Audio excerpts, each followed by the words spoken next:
میں گھر سے نکل کر روڈ پر چلا جا رہا تھا کہ ایک بابے نے زمین سے چھوٹی سی ٹہنی لی اور فرش پر رگڑ کر بولا، لو میں تمہیں انسان کو بندہ بنانے کا نسخہ بتاتا ہوں۔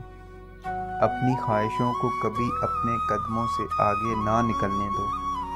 جو مل گیا اس پر شکر کرو، جو چھن گیا اس پر افسوس نہ کرو۔ جو مانگ لے اس کو دے دو، جو بھول جائے اسے بھول جاؤ۔ دنیا میں بے سامان آئے تھے، بے سامان واپس جاؤ گے۔ سامان جمع نہ کرو، ہجوم سے پرہیز کرو، تنہائی کو ساتھی بناؤ۔ جسے خدا ڈھیل دے رہا ہو اس کا کبھی احتساب نہ کرو۔ بلا ضرورت سچ فساد ہوتا ہے۔ کوئی پوچھے تو سچ بولو، نہ پوچھے تو چپ رہو۔ لوگ لذت ہوتے ہیں اور دنیا کی تمام لذتوں کا انجام برا ہوتا ہے۔ زندگی میں جب خوشی اور سکون کم ہو جائے تو سیر پر نکل جاؤ، تمہیں راستے میں سکون بھی ملے گا اور خوشی بھی۔ دینے میں خوشی ہے، وصول کرنے میں غم۔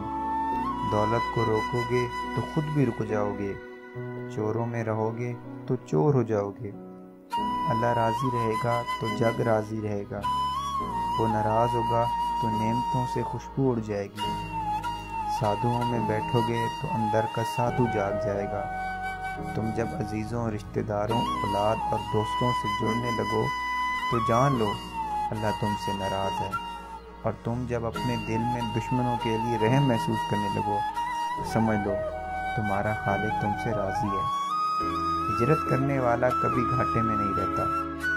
بابے نے ایک لمبی سانس لی، اس نے میری چھتری کھولی، میرے سر پر رکھی اور فرمایا، جاؤ تم پر رحمتوں کی یہ چھتری آخری سانس تک رہے گی۔